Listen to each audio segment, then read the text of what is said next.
हिजो हिजो यो चित्र बनाएको त याद छ नि हैन? हजुर सर।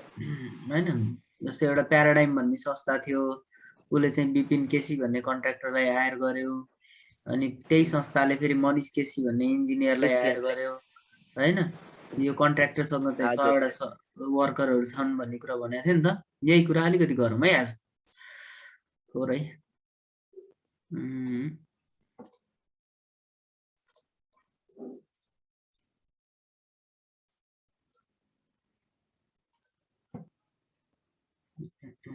ठिकै छ, यहाँ हेर न। लगभग हामीलाई सुपरभिजन भनेको के हो थाहा भयो हैन? सुपरभाइजर भने के हो भन्ने पनि थाहा भयो। यसको कामहरू के हुन् त हैन? यसको काम के हुन् भन्ने पनि थाहा भयो हैन? यो पनि थाहा भयो, यो पनि थाहा छ, यो पनि थाहा छ।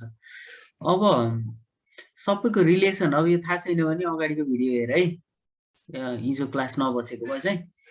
अनि अब यहाँनिर के कुरा आउँछ भन्दाखेरि एउटा हुन्छ लगभग थाहा भइसकेको छ, एउटा क्लाइन्ट हुन्छ हैन, अथवा अनर ओडब्ल्यू यहाँनिर मालिक हो है यो भनेको हैन? यो भयो एउटा। अर्को के हुन्छ? कन्सल्ट्यान्ट हुन्छ हैन? कन्सल्ट्यान्ट हुन्छ। अर्को एउटा हुन्छ कन्ट्र्याक्टर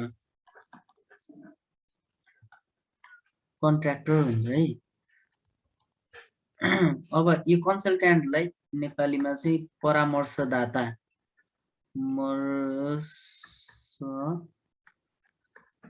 परामर्शदाता, यो कन्ट्र्याक्टरलाई चाहिँ ठेकेदार भने नि भयो है। बुझिन्छ? सामान्य रूपमा बुझिन्छ नि? हजुर। ल अब मलाई एकजनाले मलाई हाम्रो को छ यहाँ जीवन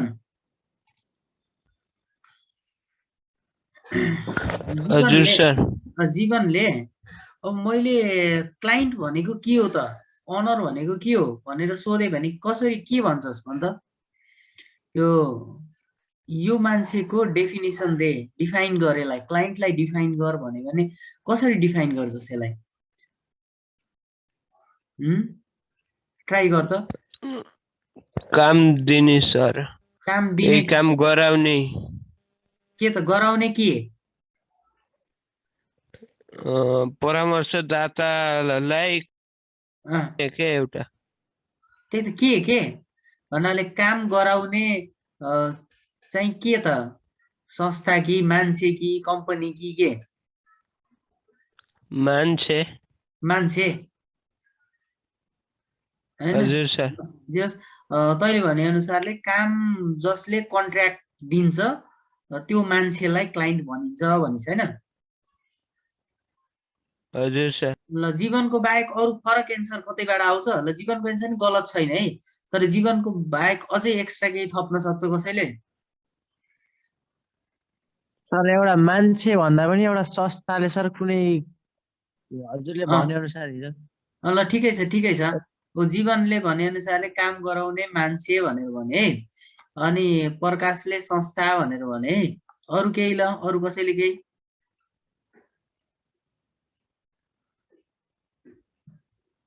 विकासको आवाज सुनिन्न। सुभाष अधिकारी जस राम्रो कोही सर मेरो तँलाई के जस्तो लाग्छ? मान्छे हो जस्तो लाग्छ कि संस्था हो जस्तो लाग्छ कि अथवा कुनै फर्म अथवा कम्पनी केही अरु के जस्तो लाग्छ?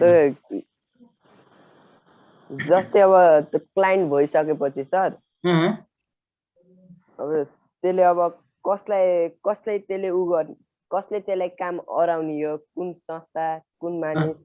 अथवा भनेको तेरो अनुसार पनि मान्छे नि हुन सक्छ अथवा कुनै संस्था नि हुन सक्छ हैन? हजुर। ल ठीक छ। ल त्यो त्यही नै हो है, कुनै मान्छे पनि हुन सक्छ है। यो यसको डेफिनेसन गर्दाखेरि डिफाइन गर्दाखेरि यसलाई क्लाइन्टलाई अथवा अनरलाई डिफाइन गर्दाखेरि तिमीहरूले के लेख्छौ भन्दाखेरि एनी पर्सन कुनै मान्छे कुनै पनि मान्छे हैन अर फर्म भनेको एउटा हैन कम्पनी जस्तै हो अथवा कम्पनी अर हैन कम्पनी संस्था मान्छे जे हुन नि पायो any person or firm or company हैन who contracts the work is known as client भनेर लेख्छौँ है। हेर त तिमीहरूले जे भन्यो त्यही कुरा मात्र त आयो नि यहाँ, जसले काम गराउने हो, जसले कामको कन्ट्र्याक्ट दिन्छ त्यो मान्छे मात्र होइन कि त्यो मान्छे अथवा फर्म अथवा कम्पनी जसले चाहिँ कामको कन्ट्र्याक्ट दिन्छ त्यसलाई चाहिँ के भनिन्छ क्लाइन्ट भनेर भनिन्छ। केही समस्या छ यसमा? केही छ डेफिनेसनमा समस्या? अब सर पढ त एकचोटि यो डेफिनेसन। छैन सर।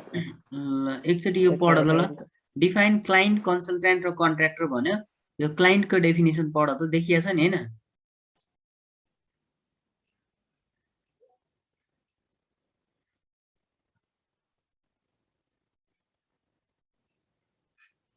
देखिया छ नि? हजुर। कुनै मान्छे फर्म अथवा संस्था जसले चाहिँ प्रोजेक्टमा इन्भेस्ट गर्छ अथवा जसले चाहिँ प्रोजेक्ट कन्ट्र्याक्ट गर्छ, जसरी लेख्दा पनि हुन्छ है। And use the constructed facility हो, यो पछाडिको बाट पनि लेखिदिँदा हुन्छ, र बनेको चिजको उपभोग गर्छ। जस्तो क्लाइन्टले हो नि त उपभोग गर्ने त, जस्तो तिमीहरूले बिल्डिङ बनायो भने परामर्श दिने मान्छे एउटा हुन्छ, कन्ट्र्याक्टर एउटा हुन्छ, ठेकदार एउटा हुन्छ बनाउने काम, तर बनिसकेपछि उपभोग गर्ने मान्छे को हुन्छ त? अथवा बनिसकेपछि उपभोग गर्ने संस्था को हुन्छ त? क्लाइन्ट हुन्छ, हो कि हैन? जसले चाहिँ खर्च गर्छ, प्रोजेक्टमा खर्च गर्ने र त्यो प्रोजेक्ट बनिसकेपछि त्यसको उपभोग गर्ने भने जस्तो हो क्या। Any person firm or company which invest in the project and use the constructed facility, है कन्स्ट्रक्ट भएको जुन फ्यासिलिटी हुन्छ त्यो युज गर्छ नि जसले, र जसले खर्च गर्छ प्रोजेक्टमा लगानी लाउँछ, र जसले कन्ट्र्याक्ट गर्छ त्यो कामको कन्ट्र्याक्ट दिन्छ, त्यो चाहिँ त्यो फर्म अथवा पर्सन अथवा कम्पनीलाई चाहिँ हामी क्लाइन्ट भन्छौँ है। यसमा केही पनि समस्या छ जस्तो मलाई लाग्दैन, छ र? छैन सर। छैन हैन।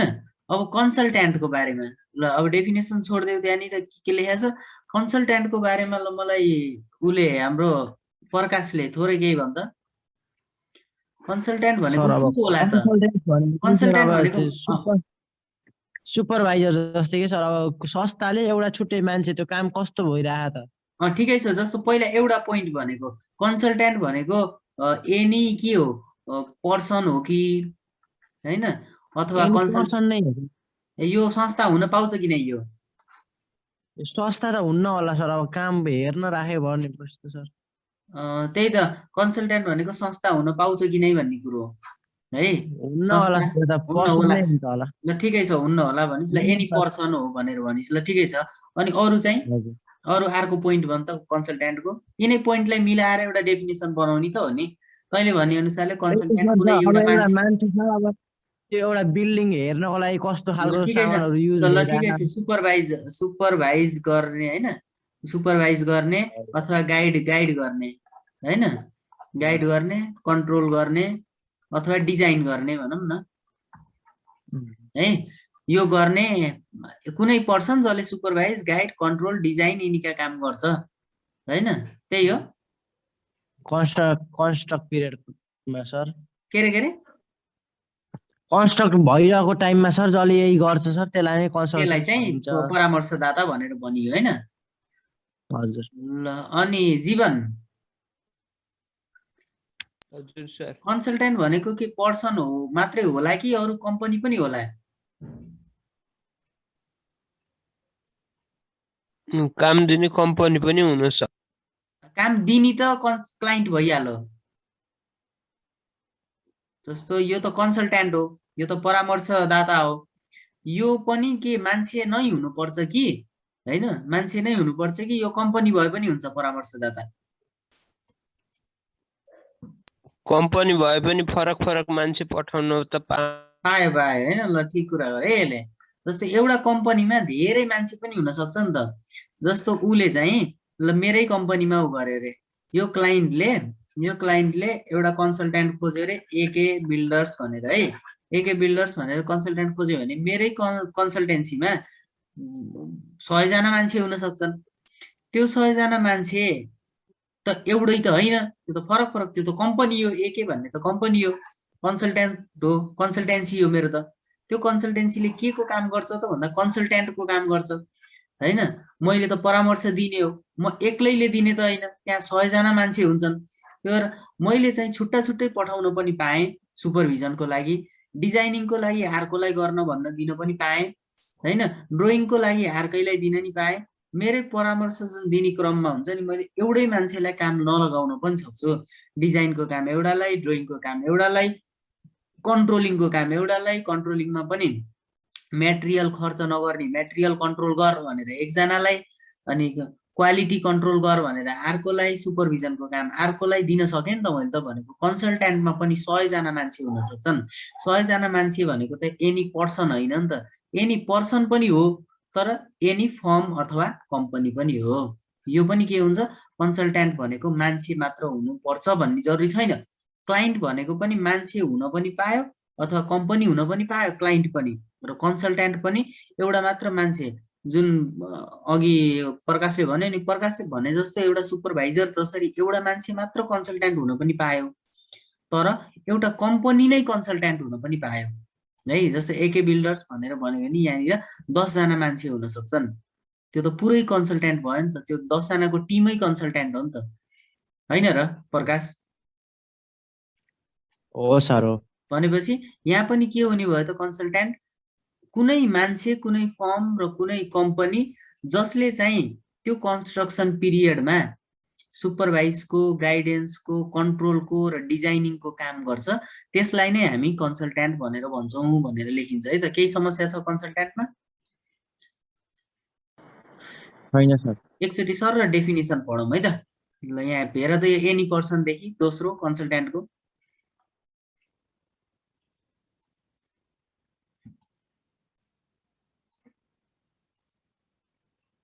ल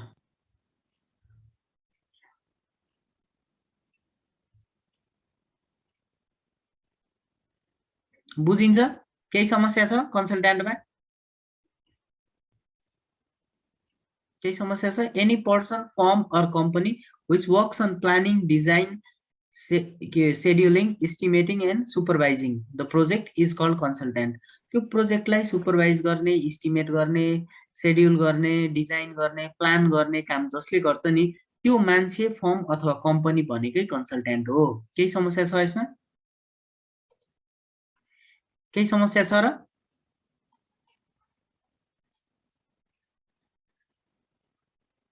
प्रकाश हजुर छैन सर छैन नि विकास जीवन सुभाष छैन सर छैन नि हैन छैन ल ठीक छ अब कन्ट्र्याक्टरमा जाम है ल सुभाष हजुर सर ल यो कन्ट्र्याक्टर त्यस्तै अघि भने जस्तै यो कन्ट्र्याक्टर के होला त एनी पर्सन हो कि कन्ट्र्याक्टर भनेको यो कम्पनी पनि हुन सक्छ कि फर्म पनि हुन सक्छ के होला यो कन्ट्र्याक्टर चाहिँ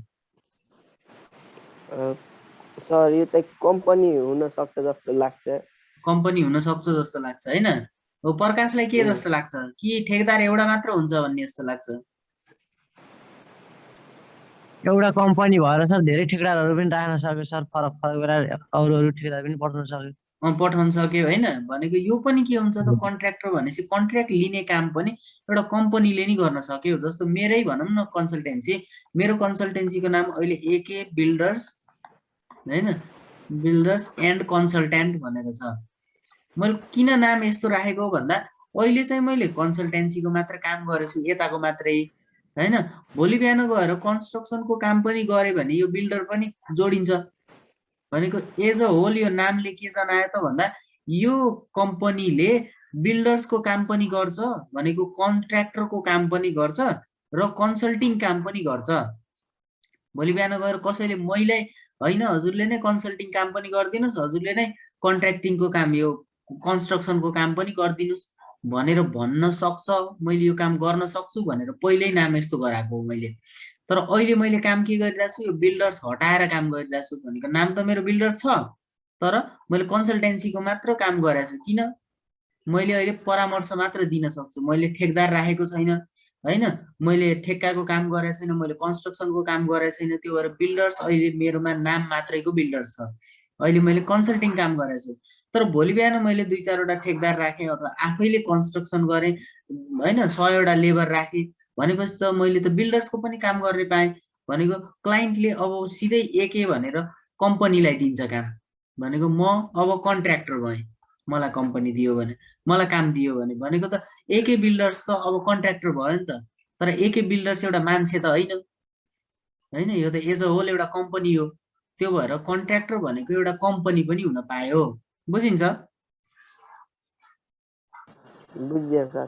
बुझिन्छ नि होइन? ल ठिकै छ, एनी पर्सन, फर्म र कम्पनी। ल ठिकै छ, एउटा पोइन्ट त यो भयो। अनि अरू दोस्रो पोइन्ट के हुन्छ त? अब यसको यसलाई डिफाइन, लेबरहरूलाई काम हराउँछ सर। जसले लेबरहरूलाई काम हराउँछ, जसले चाहिँ काम गर्छ भनौँ न, जसले काम एक्जिक्युट गर्छ भनौँ न होइन, एक्जिक्युट गर्छ, यही हो। अझ थप्नु पर्यो भने कसको अन्डरमा काम गर्छ त यसले? यसले सर यसले त सर उसको कन्सल्टेन्स पनि गर्छ सर। कन्सल्टेन्ट होइन, क्लाइन्टको आधारमा त गर्छ, क्लाइन्टलाई त केही टेक्निकल कुरा थाहै हुन्न नि त। त्यो भएर ठेकदारले कन्सल्टेन्टको अन्डरमा काम गर्छ। यो पनि लेख्न पाएँ मैले, एउटा पोइन्ट लेख्न पाएँ। अनि यसले काम गरिसकेर लास्टमा त्यो प्रोजेक्टलाई हस्तान्तरण चाहिँ कसलाई गर्छ त? क्लाइन्टलाई सर, क्लाइन्टलाई गर्छ नि होइन, भनेको अन्तिममा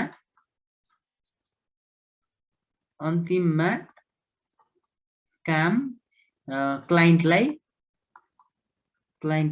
के गर्छ? ह्यान्डओभर गर्छ।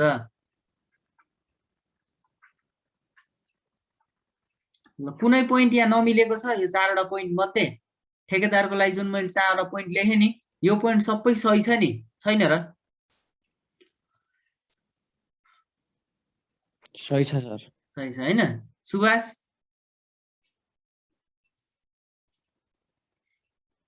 विकासले लेखेको चाहिँ कन्ट्र्याक्टर, विकासले लेखेको है, कन्ट्र्याक्टर भनेको जसले कन्सल्टेन्टको गाइडिङ अनुसार स्ट्रक्चर डिजाइन गर्छ, काम गर्छ, कन्सल्टेन्ट सुपरभाइजिङ अनुसार, त्यही हो है। जस्तै यहाँ भने नि कन्सल्टेन्टको अन्डरमा काम गर्छ भनेर लेखे, जसले काम एक्जिक्युट गर्छ कुनै पर्सन। अब तिमीहरूले कन्ट्र्याक्टरको डेफिनेसन लेख्दा के गर्नु पर्यो भन्दाखेरि, एउटा कुनै पर्सन अथवा फर्म अथवा कम्पनी जसले चाहिँ कन्सल्टेन्टको अन्डरमा, जस्तो मैले के भने, कुनै फर्म, पर्सन अर कम्पनी जसले कन्सल्टेन्टको अन्डरमा कामलाई एक्जिक्युट गरेर लास्टमा चाहिँ क्लाइन्टलाई त्यो प्रोजेक्ट ह्यान्डओभर गर्ने गर्छ, त्यसलाई नै हामी कन्ट्र्याक्टर भनिन्छ भनेर लेख्न पायो कि? यो सबैलाई मिसाएर लेख्न पायो। अथवा होइन, धेरै लामो लाग्छ भने के लेख भने, कुनै मान्छे, फर्म अथवा कम्पनी जसले चाहिँ कन्सल्टेन्टको अन्डरमा रहेर कामलाई एक्जिक्युट गर्छ, त्यो मान्छे नै ठेकेदार हो, अथवा त्यो कम्पनी नै, त्यो फर्म नै ठेकेदार हो भनेर लेख्न पाउँछ। सर पढ त एकचोटि यो पोइन्ट लास्टको हेर त, any person, firm or company which builds the structure under the supervision of consultant as per design guidelines and hand over the constructed project to the client is called contractor. hand over भनेको हस्तान्तरण गर्नु। केही समस्या छ यसमा? केही समस्या छ? छैन सर। छैन, सामान्य छ नि होइन, कति सजिलो छ जस्तो लाग्छ क्यारे मलाई त। अनि नोट बनायो यसको? नोट त पठाइदिएको थिएँ मैले ग्रुपमा। सुभाष भोलि कपी लिन जाने हो सर। भोलि कपी लिन जाने हो बल्ल? अस्ति ल्याउने भुलेको थिएँ सर। ल ठिकै छ। ल अब यो हेर है, अब त्यही कुरा छ। अब लास्ट एउटा क्वेसन मात्रै छ है यो च्याप्टरमा। Write in short about the inter relationship among client consultant र कन्ट्र्याक्टर। जुन मैले भनिराखेको कुरा छ नि यो तिनवटा बिचको रिलेसनसिप कस्तो हुनुपर्छ भनेर, क्लाइन्ट कन्सल्टेन्ट र कन्ट्र्याक्टर बिचको। क्लाइन्टको हिजो भएको होइन के अरे हिजो भएको होइन र होइन हिजो भनेको थिएँ अलिकति जस त्यो डेफिनेसन त्यहाँ नोटको पढाएको थिएन कि। जस्तो क्लाइन्ट कन्सल्टेन्ट अनि कन्सल्टेन्ट र ठेकेदार यो इन्टर रिलेटेड छ क्या। जस्तो क्लाइन्टको रिलेसन एसँग पनि हुन्छ एसँग पनि हुन्छ। कन्सल्टेन्टको रिलेसन क्लाइन्टसँग पनि हुन्छ कन्ट्र्याक्टरसँग पनि हुन्छ। र कन्ट्र्याक्टरको रिलेसन माथि क्लाइन्टसँग पनि हुन्छ कन्सल्टेन्टसँग पनि हुन्छ। हो यो रिलेसनलाई छोटकरीमा धेरै लामो लेख्नु परेन, छोटो गरी अब तिमीहरूले बुझेकै हो नि त यो कुरा त। क्लाइन्ट भनेको अनर हो, मालिक हो। कन्सल्टेन्ट भनेको त्यसले परामर्श आफूले नजानेको भएर डिजाइनका काम क्लाइन्टले नजानेको भएर एउटा सहयोगको लागि हायर गरेको एउटा डिजाइन सुपरभिजनको लागि सजिलो होस् भनी हायर गरेको एउटा फर्म कम्पनी अथवा मान्छे हो कन्सल्टेन्ट भनेको। र कन्ट्र्याक्टर भनेको चाहिँ जसले त्यही कन्सल्टेन्टको अन्डरमा रहेर काम गर्छ र लास्टमा क्लाइन्टलाई काम ह्यान्डओभर गर्छ, त्यो चाहिँ कन्ट्र्याक्टर हो भन्ने कुरा सबै बुझिसकेका छौ होइन। त्यही कुरालाई चाहिँ अब यो तिनटाको रिलेसनसिप कस्तो हुन्छ त भनेर छोटकरीमा लेखेको मात्रै छ। यहाँ पहिला हेर त यहाँनिर के लेखेको छ सर पढ त। अनर कन्सल्टेन्ट र कन्ट्र्याक्टर भनेको तिनवटा पार्टी हो जुन चाहिँ कन्स्ट्रक्सन वर्कमा इन्भल्भ हुन्छन् है। यहाँ ठुलो कुरो केही लेखेको छैन, एउटा प्याराग्राफ मात्रै, यो प्याराग्राफ मात्रै छ तिनटाको रिलेसनसिप भएको। अनर कन्सल्टेन्ट र कन्ट्र्याक्टर भनेको तिनवटा पार्टी हो कन्स्ट्रक्सन वर्कमा इन्भल्भ हुने भनेर लेखे। यहाँनिर के लेख्यो भन्दा अनरले के गर्छ काम कन्ट्र्याक्ट गर्छ, अनरले काम दिने काम गर्छ होइन, कन्ट्र्याक्ट दिने काम गर्छ अनरले। कन्सल्टेन्टले के गर्छ सबै नेसेसरी ड्रइङहरू इस्टिमेसनहरू सुपरभिजन डिजाइन कन्ट्रोलिङका कुराहरू प्रोभाइड गर्छ कन्सल्टेन्टले। अनि help in contracting procedure, contracting प्रोसिजरमा चाहिँ हेल्प गर्छ भनेर भने यो कन्सल्टेन्टको काम मात्र भयो। यो दोस्रो प्याराग्राफमा हामीले के लेखियो भन्दा अनरको काम यो हो, कन्सल्टेन्टको काम के हो र कन्ट्र्याक्टरको काम यो हो जुन तिमीले अगाडि पढिसक्यौ। एन्ड कन्ट्र्याक्टर एक्जिक्युट्स द वर्क, एकदम छोटकरीमा यो प्याराग्राफमा समराइज मात्र गरेको है। कन्ट्र्याक्टरले चाहिँ काम एक्जिक्युट गर्छ भनेर तिनटाको काम लेखियो यहाँ। यो पोइन्टमा आएर के लेखियो भन्दा मेरो माउस देखिरहेको छु यहाँ, हजुर सर माउस देखिरहेको छु होइन। अब यहाँनिर चाहिँ कसरी लेख्यो भन्दाखेरि अनरले gets assurance of the work progress and quality from the consultant. अनरले के गर्छ आफ्नो काम कति भइरहेछ मेरो कामको क्वालिटी कस्तो छ भनेर चाहिँ कन्सल्टेन्टदेखि एउटा एस्युरेन्स पाउँछ।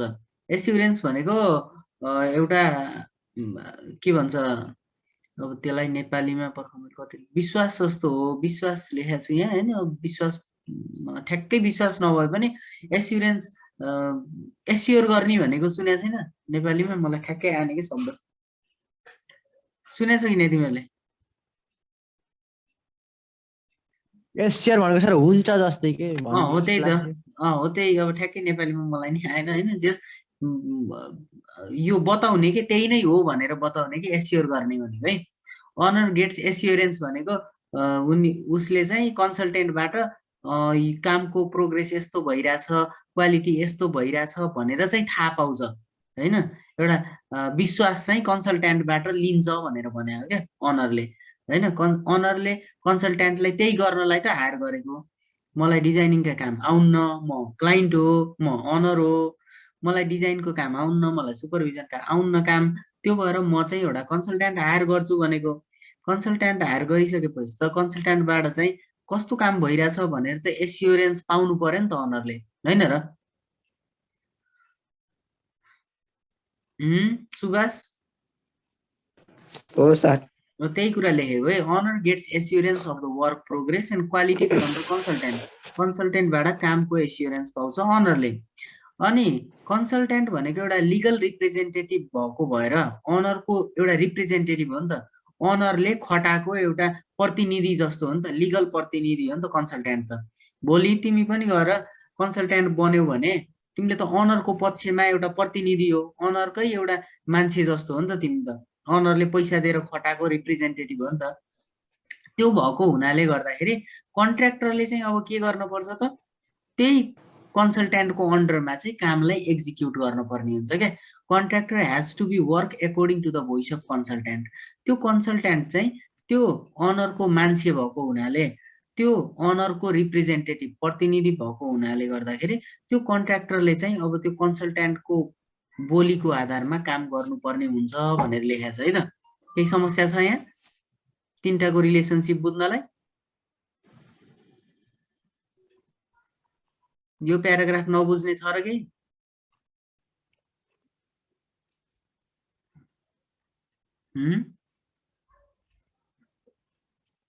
जीवन बुझ्यो सर। छैन सर, बुझे छैन जीवनले? बुझेछ सर। ल ठिकै छ। अब यही कुरा मात्रै यही ड्रइङमा देखाएको छ है। Inter relationship between client, consultant र कन्ट्र्याक्टर भनेको यसरी फिगरमा पनि देखाइएको छ। क्लाइन्ट यहाँ छ, कन्ट्र्याक्टर यहाँ छ, कन्सल्ट्यान्ट यो छ। क्लाइन्ट र कन्सल्ट्यान्ट बिचमा कन्सल्टेन्सीको एग्रिमेन्ट हुन्छ होइन। जस्तो मसँग कुनै क्लाइन्ट अहिले आयो भने मलाई घर बनाइदिँदा घर यसरी बनाउनु होला, डन्डी यसरी बाँध्नु होला भन्दैन क्लाइन्टले। मसँग के गर्छ? कन्सल्टेन्सीको एग्रिमेन्ट मात्रै गर्छ। भनेको नक्सा कसरी कोर्ने, सुपरभाइज कसरी गराउने होइन, अनि नगरपालिकामा डकुमेन्टेसन के चाहिने हो भन्ने एग्रिमेन्ट मात्र मसँग हुन्छ क्लाइन्ट र मेरो बिचमा कुरा है। मलाई कन्सल्ट्यान्ट जसरी बुझ अहिले। अब मेरो र कन्ट्र्याक्टरको बिचमा के हुन्छ कुरा भन्दाखेरि मैले चाहिँ अब कन्ट्र्याक्टरलाई के गर्छु भने मैले नक्सा यसरी बनाइदिएको छु, तैँले पनि घर त्यसरी बनाइदिनुपर्छ है, म बेला बेला हेर्न आइरहेको छु नि भनेर म ठेकदारलाई भन्छु। फेरि भनेको हाम्रो रिलेसन यता के को हुन्छ? सुपरभिजनको, इन्स्ट्रक्सनको, एप्रुभलको हुन्छ। मैले सुपरभाइज तँलाई बेला बेला गर्छु है, मैले तँलाई बेला बेलामा अराउँछु, इन्स्ट्रक्ट गर्छु, तँले नजानेको कुरा छ भने मलाई फोन गर। हाम्रो कुरा यस्तो हुन्छ कन्सल्ट्यान्ट र कन्ट्र्याक्टरको। अब कन्ट्र्याक्टरको र क्लाइन्टको कुरा कस्तो हुन्छ त भन्दा कन्स्ट्रक्सन कन्ट्र्याक्ट, कतिमा ठेक्का दिने हो होइन। मेरो घर तैँले लिन थालेछस्, क्लाइन्टले भन्छ मेरो अब 2 तले घर बनाउन थालेस्, प्रति स्क्वायर फुटको कति लिन्छस् त होइन, लेबर खटाएर गर्ने हो कि दिनगन्तीमा गर्ने हो कि, यिनीहरूको कुरा यस्तो हुन्छ। फेरि त्यो भएर यहाँनिर सबैको रिलेसनसिप एकअर्कासँग हुने भएकोले तिनवटा चाहिँ एक आपसमा इन्टर रिलेटेड छ भनेर भन्छ क्या। अनि यो इन्टर रिलेसनसिपलाई चाहिँ यसरी ड्रइङमा देखाइएछ। अब यो सर र एकचोटि माथिदेखि यो पढ त। यो क्वेसन नम्बर 2 चाहिँ क्वेसन र एन्सर सबै पढ र नबुझ्यो भने भन त सर र, अनि बुझियो भने वाइ लेखिदियो है।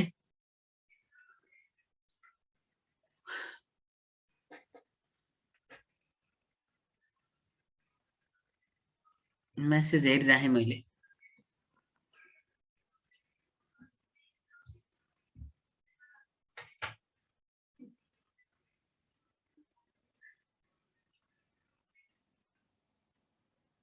जीवन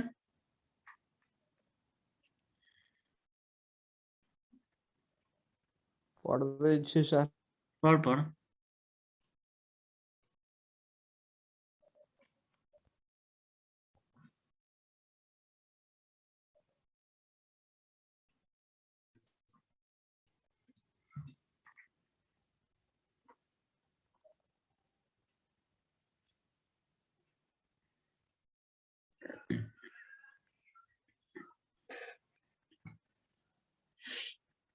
ल प्रकाशले बुझ्यो रे, प्रकाशले वाइ लेख्यो,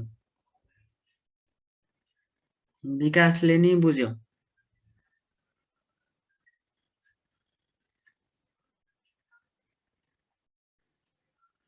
खोइ सुभाष कता हरायो? जीवनले के टी लेख्छ त? वाइ ल बुझ्यो, जीवनले नि बुझ्यो, सुभाषले बुझ्यो। अरू को छन् यहाँ? सुभाषले बुझ्यो है त? छैनन् अरू सर कोही पनि। खै छैनन् होइन। ल ठिकै छ, अरूले छुटेकोले अनलाइनमा हेर्छ है त। त्यो समस्या केही छैन नि, कहीँ केही डाउट लागेको छ र होइन सर यो मिलेन जस्तो लाग्यो नि मलाई भन्ने केही छ र? कि सबै कुरो भने अनुसार मिलिरहेछ? सुभाष 6 मार्क्स त सर फिक्स जस्तो रहेछ।